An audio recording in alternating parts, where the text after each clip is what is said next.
Cracking the UPSC Civil Services exam is no small feat, and IPS officer Sharan Kamble knows this firsthand. After overcoming countless challenges in his early life, he approached the exam with the same determination that had shaped his journey so far. But how did he prepare for all the three stages? What strategies made the difference? In this insightful conversation, Mr. Kamble shares the methods, resources, and mindset that helped him succeed.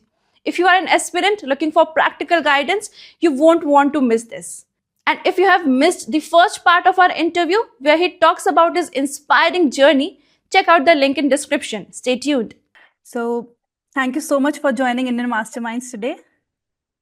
Thank you. UPSC, it's UPSC preparation is no small feat. So how did you approach for the vast syllabus? क्योंकि UPSC का anyways बहुत ज़्यादा syllabus होता है, तो आपने वो syllabus को कैसे अप्रोच किया? आपकी डेली रूटीन कैसी होती थी जब आप प्रिपरेशन करते थे? शुरुआत में मैंने गेट एग्जामिनेशन भी दिया था और उसके बाद से जब मैं मास्टर्स में था तो जब प्लेसमेंट होता है तब टेक्निकल राउंड होता है, उसमें क्वांटिटेटिव राउंड होता है। तो मुझे प्रीवियस क्वेश्चंस और सिलेबस इन दोनों का रोल बहुत पहले से पता था। मतलब जब आप गेट के लिए भी प्रिपेयर कर रहे हो तो आप गेट का मैंने सिर्फ 2 महीने का क्रैश कोर्स किया था, उसके बेसिस पे मैंने एग्जाम दी थी। तो मुझे पता था कि पूरा जो सिलेबस या फॉर्मूली या जो ब्रेनस्टॉर्मिंग है वो पूरा प्रीवियस क्वेश्चंस और उसके रिलेटेड नोट्स के अराउंड ही था। तो मेरी पहले से आइडिया था कि जिस भी एग्जाम के लिए मैं प्रिपरेशन कर रहा हूँ तो उसके जो क्वेश्चन है, उसका जो सिलेबस है उसको मैं पूरा जानूं। तो इनिशियल और दूसरी चीज थी कि कुछ चीजें जो सक्सेसफुल करने में बहुत सारे एस्पिरेंट को मदद की है, मेरे नजदीक के मेंटोर से या मेरे सीनियर से, तो उन चीजों को मैं हमेशा दिमाग में बिठाता था। जैसे कि एक जब मैं न्यूज़पेपर पढ़ रहा था द हिंदू, और जब मैं पढ़ रहा था तो मुझे पता चला कि इतने बहुत सारे कॉम्प्लेक्स जार्गन है, टर्मिनोलॉजीज है, इनको कैसे याद किया जाए, इनको कैसे समझा जाए। तो उस टाइम मुझे मेरे सीनियर ने बताया कि जो न्यूज़पेपर तू पढ़ रहा है पढ़ते जा, और कुछ दिन के बाद तुझे लगेगा कि ये कुछ चीज तुझे तेरे लिए डिफिकल्टी है नहीं, और जब भी तू पढ़ रहा है तो उसके नोट्स बनाते जा।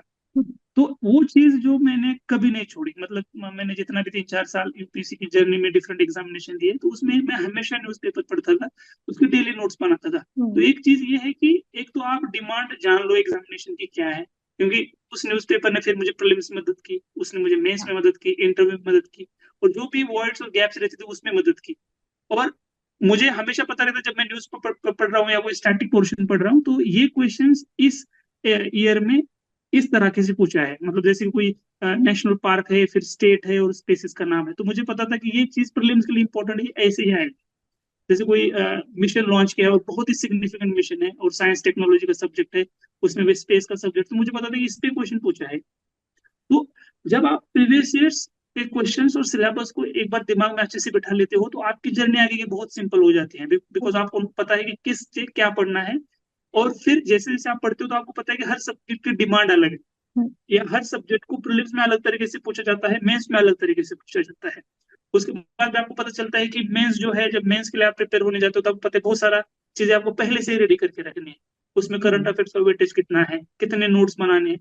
तो ये जो चीजें आप रिजल्ट दे रही है आपको और लोगों को रिजल्ट दिया है, उसमें उसको मैं हमेशा करता रहा हूँ। जो चीजें मुझे बेनिफिट करती है उनको मैं हमेशा करता हूँ। जैसे कुछ चीजें हैं जो मैंने हमेशा रूटीन में रहती थी, जैसे कि नोट्स बनाना। मैं डिस्कशन बहुत करता था, मेरे कुछ ऐसे दोस्त थे जो हमेशा चुप रहते तो मुझे बोलते तू बोलता जा, हम सुनते जाएंगे। तो group discussion has been very significant part. और नॉट ओनली न्यूज़पेपर, कौन सा ही सब्जेक्ट होगा उसके मैंने खुद नोट बनाए थे। 2019 में मैंने प्रीलिम्स के जो स्पेक्ट्रम था उसके नोट्स बनाए थे। उसके बाद मैंने स्पेक्ट्रम कभी नहीं पढ़ी, मैं मेरे नोट्स से पढ़ता था। ग्रेट। शुरुआत में पॉलिटी के मैंने खुद नोट्स बनाए थे। पहले तो जो पेजेस वाइट थे उस पे मैं बनाता था, उसके बाद पता चला कि थोड़ा फैक्चुअल हो रहा है, थोड़ा कंसेप्चुअल भी चाहिए, और नोट्स बनते गए। फिर उसके बाद पता चला कि मुझे पूरा पॉलिटी याद हो गया है, तो फिर मैंने वो नोट्स से फेंक सीधा मैं पॉलिटी को रीड करता था।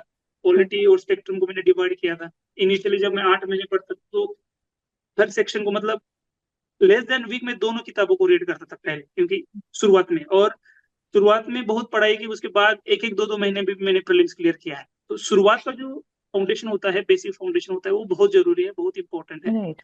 और मैं सोर्सेज कभी मेरे बदलता नहीं था। मतलब मैंने अगर ज्योग्राफी के लिए मैंने एनसीईआरटी के नोट्स बनाए हैं तो मैं उसी को रेफर करता हूँ, और उसके बाद मुझे कोई चीज में तो मैं वैल्यू एडिशन करता हूँ। तो एक पिक्टोग्राफिक मेमोरी का भी रोल होता है, बहुत सारी चीजें आपको वैसे की वैसे याद रहेंगी। तो आज भी अगर आप पूछोगे पॉलिटिकल आर्टिकल से या स्पेक्ट्रम के अपेंडिसेस से या बहुत सारा, तो वैसे वैसे आज भी याद है, क्योंकि उनको उतनी बार पढ़ाई और रिवीजन में बहुत करता था। Revision, right. मतलब बहुत सारे लोगों को पता है कि रिवीजन बहुत उनको उनको लगता है कोई नई चीज मुझे पढ़ने के लिए दे दो, मुझे रिवीजन नहीं करनी है। बट एक बार आपको पता है कि रिवीजन इज द बेस रक्स है, तो उसको करना है। तो जो चीजें एग्जामिनेशन के लिए इंपॉर्टेंट है, डिमांडिंग है ना, उसको मैं हमेशा से टाइम देता था, उसको भले वो कितना ही बोरिंग हो, टेरिफिक लगे। और शुरुआत में अगर देखोगे तो 6 to 7 बजे तो लाइब्रेरी में पहुंचता था। जब पहले तो दिल्ली में जो था 7-8 महीने प्रिपरेशन के लिए, तो 6 बजे तो मेरा रूटीन स्टार्ट होता था और रात के 11-12 बजे तक मैं वापस आता था। तो फिर मुझे और चीज समझ में आई कि ठीक है, मैंने टेक्निक और डेवलप की, जैसे कि पोमोडोरो टेक्निक है। फिर मुझे पता चला कि कॉन्सेंट्रेशन, क्योंकि शुरुआत में ऐसा होता था कि 3-3 4-4 घंटे आप बैठ रहे हो और आपको लगता है कि वही प्रोडक्टिविटी। फिर बाद में पता चला कि इफिशियंसी भी कोई चीज होती है। तो फिर उसमें भी कैसे करना है कि एक फोकस देके कुछ पीरियड के लिए करना, उसमें बाद ब्रेक्स लेना है। तो ये चीजें फिर इवॉल्व हुई, धीरे धीरे समझ में आई कि इस तरह कैसे क्वालिटी पढ़ाई की जाती है या प्रोडक्टिविटी की जाती है। और फिर बीच में आपको पता चलता है कि जो चीज ज्यादा प्रोडक्टिविटी दे रहे हैं, फिर उसको आप शिफ्ट हो जाओ। जैसे कि कभी राइटिंग कर रहे हो, कभी डिस्कशन कर रहे हो, कभी रिवाइज कर रहे हो, कभी टेस्ट सीरीज सॉल्व कर रहे हो, कभी नई चीजें पढ़ रहे हो, तो उस बेसिस पे आपको स्टडी को आपको इवॉल्व करना। बट एक था कि एक रूटीन जो था वो बहुत फिक्स था। और मुझे आज भी पता है कि जब मैं दिल्ली में था और पुणे में मैं थोड़ी देर रहा हूँ, तो वहाँ हम डेली 4 बजे मिलते थे, चाय पीते हुए न्यूज़पेपर का डिस्कशन करते थे, और वो चलता रहा। तो उससे काफी चीजें मेरे लिए आसान हो गई।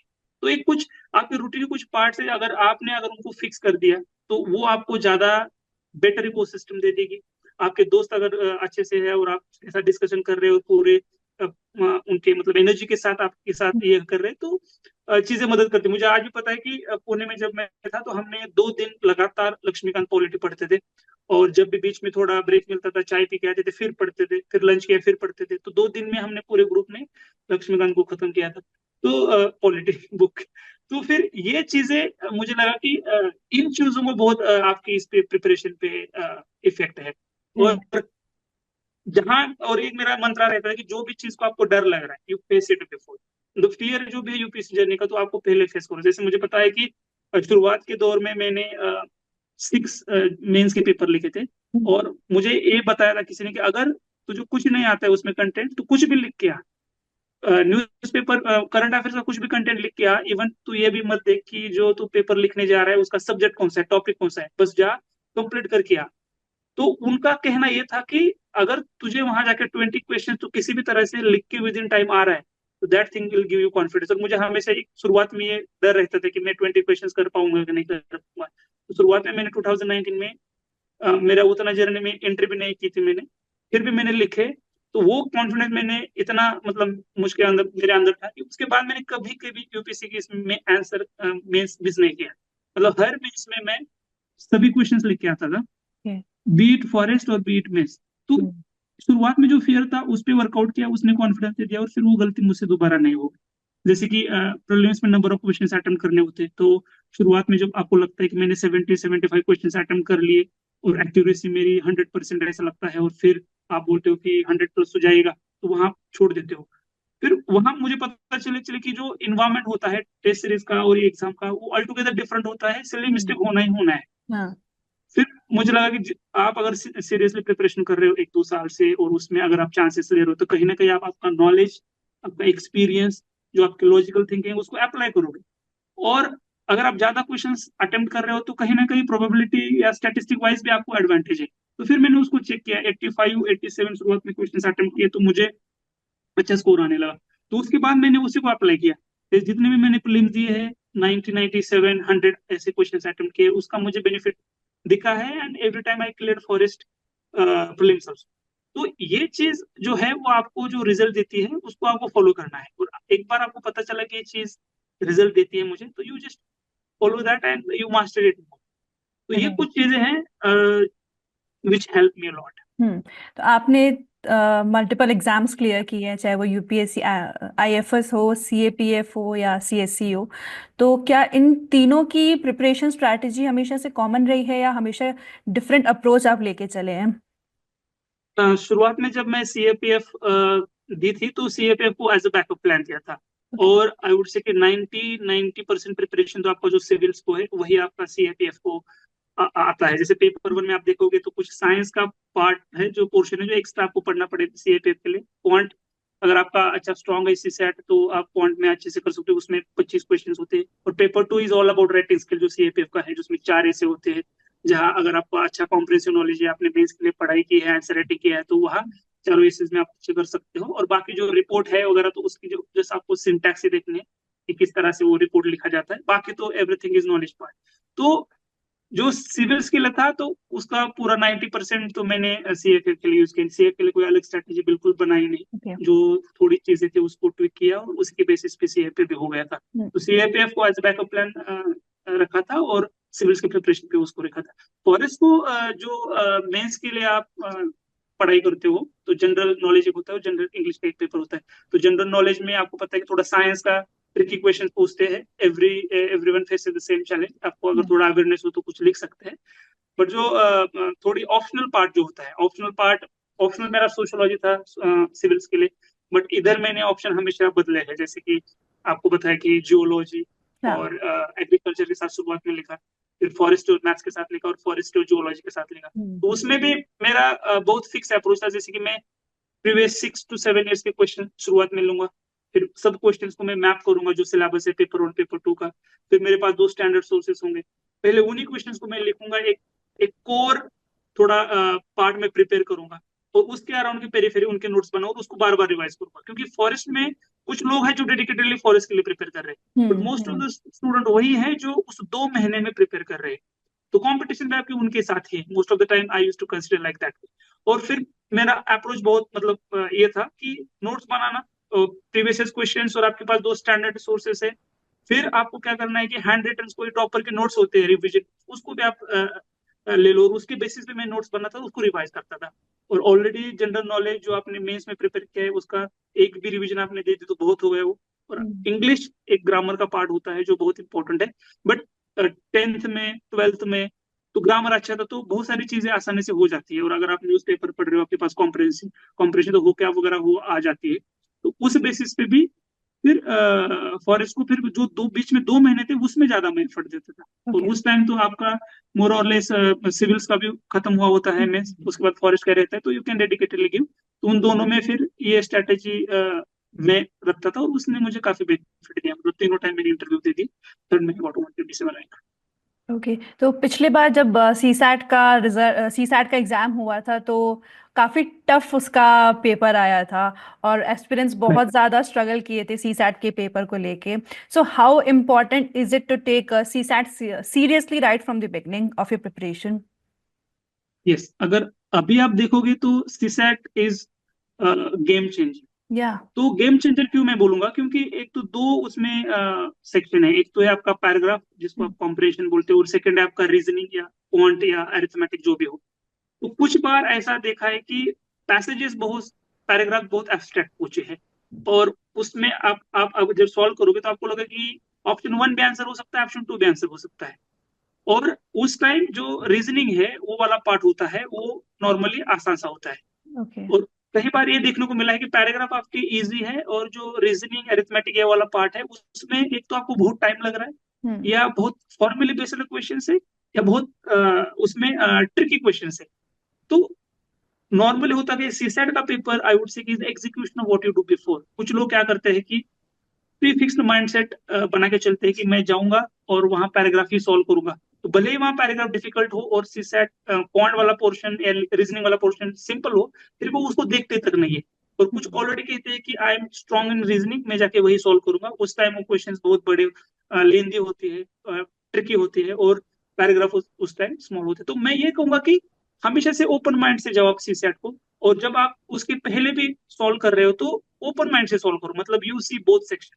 आपके 4-5 मिनट एक्स्ट्रा जाएंगे, that is fine. You look at the reasoning part, you look at the paragraph part, hmm. और उसमें आपको हेल्प मिलेगी। दूसरी चीज है कि जब आप पैराग्राफ सॉल्व कर रहे हो तो उसकी प्रैक्टिस आपको यही करना है कि एक तो आप न्यूज़पेपर पढ़ रहे हो और उसके नोट्स बना रहे हो, तो वो कॉम्प्रहेंशन आपका ऑलरेडी वर्क हो रहा है। मतलब राइट। उस चीज ने मुझे हेल्प कर दिया। जब आप नोट्स बनाते हो कहीं पढ़कर तो already you have that comprehension ability I would से कि वो इम्प्रूव होती है। और दूसरी, आप प्रीवियस के जितने भी पैराग्राफ्स है उनको पहले आंसर मत देखो, पहले आप थिंक करो, खुद से सॉल्व करो, फिर आंसर देखो और फिर रिलेट करो कि इसकी लाइन ऑफ थिंकिंग क्या थी। तो बहुत सारी पैराग्राफ्स है वो आपको इस तरह से आराम से सॉल्व कर पाएंगे।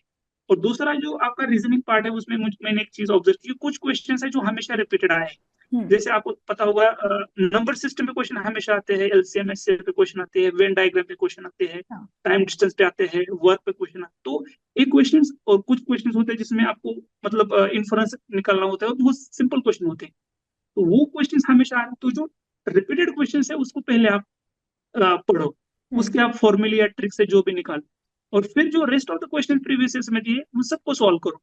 और अपार्ट फ्रॉम दैट मैं एक स्टैंडर्ड बुक प्रेफर करता था जिसमें फॉर्मूली और सॉल्व क्वेश्चन बस इतना ही देखता था मैं, and then I used to clear very nicely.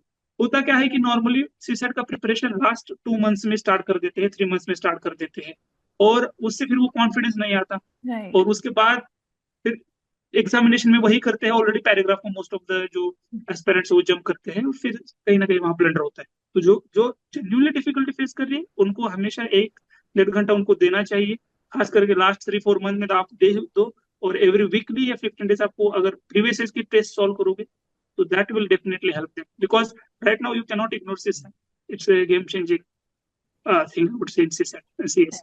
Right. So mains mains के लिए राइटिंग, आंसर राइटिंग स्किल सबसे इम्पोर्टेंट होती है।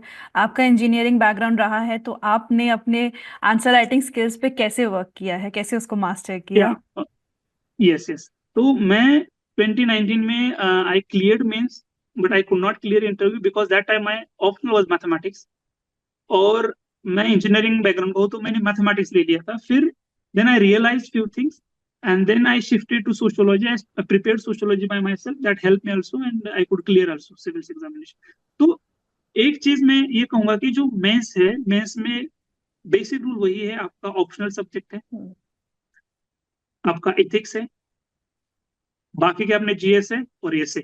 तो मैंने मोटा मोटी तौर पे 3-4 पार्ट में, फोकस एरिया में मैंने अपने मेंस को डिवाइड किया था।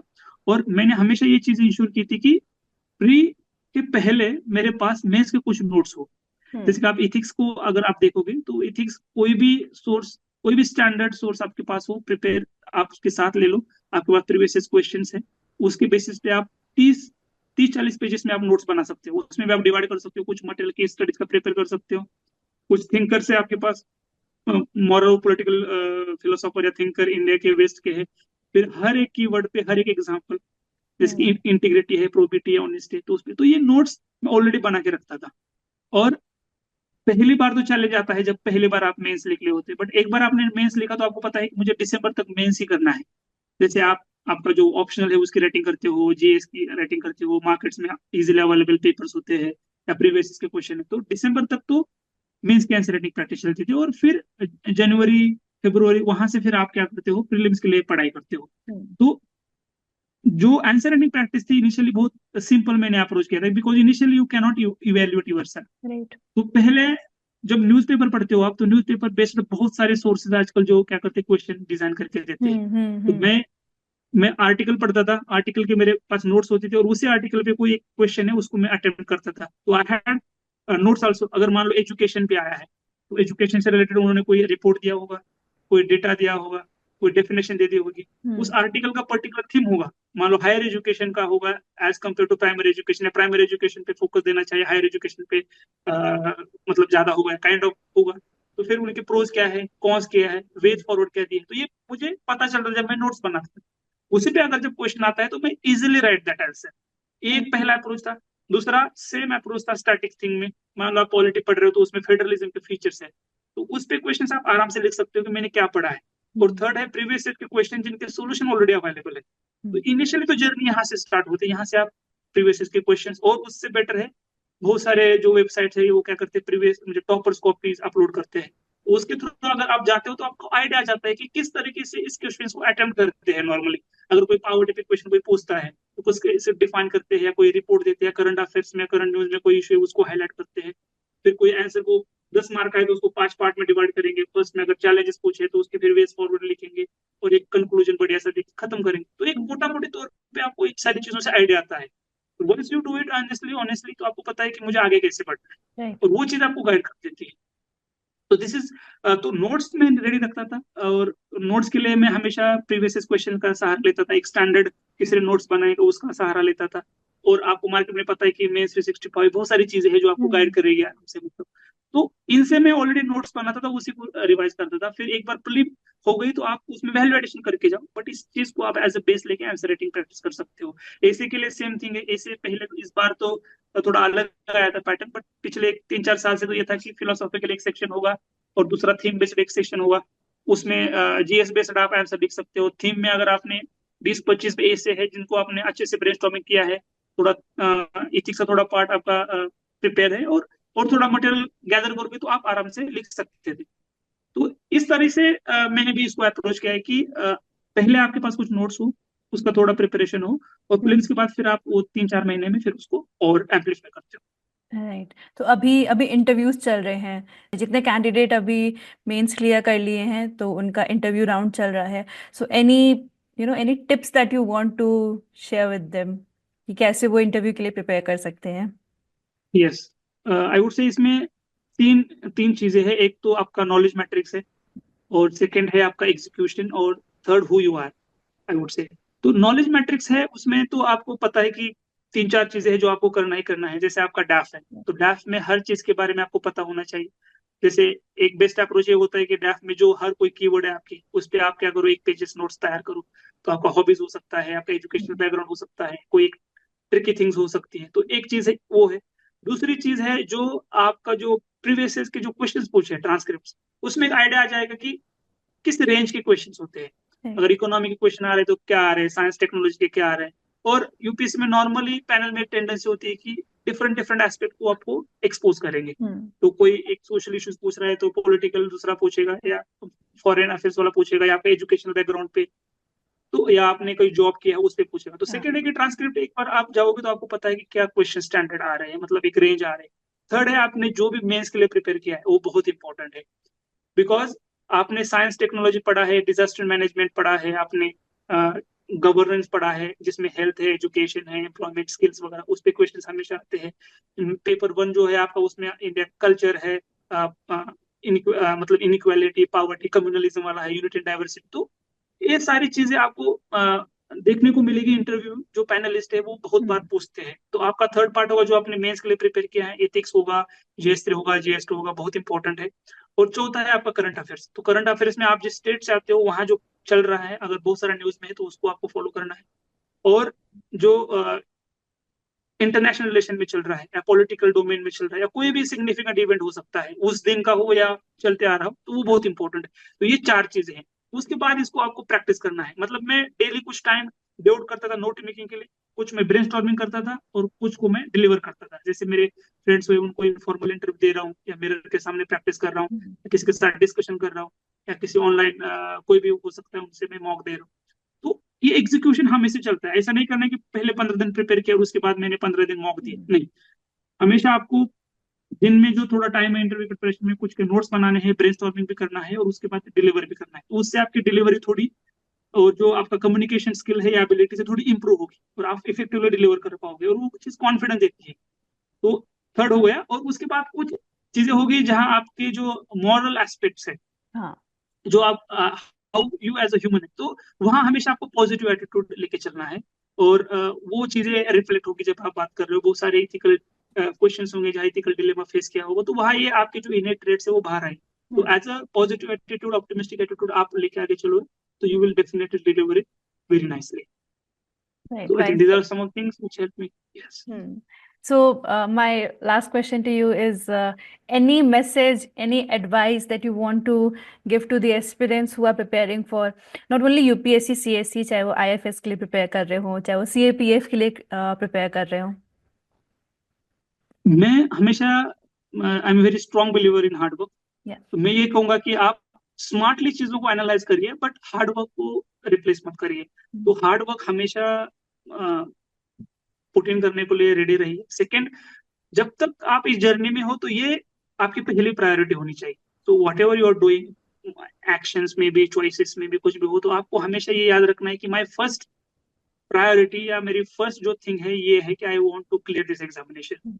तो ये सेकंड है। और थर्ड, मतलब हमेशा चीजें आएंगी जो आपको डाउट्स देगी, बट हमेशा आप में खुद में बिलीव करो कि yes I will be through. और हमेशा आपकी जो जर्नी है, जो छोटी छोटी चीजें जो आपको मोटिवेट देते हैं, उनको कैपिटलाइज करो। कभी कभी आपको एक चैप्टर को याद हो सकता है, या टेस्ट सीरीज में अच्छे मार्क आ गए, या डिस्कशन में आपने इफेक्टिवली डिलीवर किया, क्योंकि जर्नी है बहुत बड़ी है, एक kind of test match kind of है। राइट। उसमें अप्स एंड डाउन्स आना है, that is there. Ups and downs हमेशा आएंगे, एंड एवरीवन फेसेस दैट। तो बट इससे डिमोटिवेट छोड़ना नहीं है, वहीं से उठा के फिर और चलना है, आगे आगे चलना है। तो this are some of the things I felt कि जेन्युइनली विल डेफिनेटली हेल्प। और अगर किसी को मतलब इससे एक भी मोटिवेट हो, तो आई वुड फील कि it was worthwhile to talk to you. Right, right. Okay, thank you so much, sir, for giving your time, and your journey has been really inspirational, starting from your childhood, आपका preparation, सब कुछ, and I really hope कि ये जितने audience, जितने aspirants तक पहुँचे, उनको ये बहुत motivate करे, बहुत ज़्यादा help करे, आपने जितनी अपनी strategies बताई है तीनों stages के लिए. Thank you so much, sir. You have just heard IPS officer Sharan Kamble break down his UPSC preparation strategy, what worked, what didn't, and the approach that helped him clear one of the toughest exams in the country. If you found this insightful, don't forget to like, share, and subscribe for more inspiring stories and practical guidance.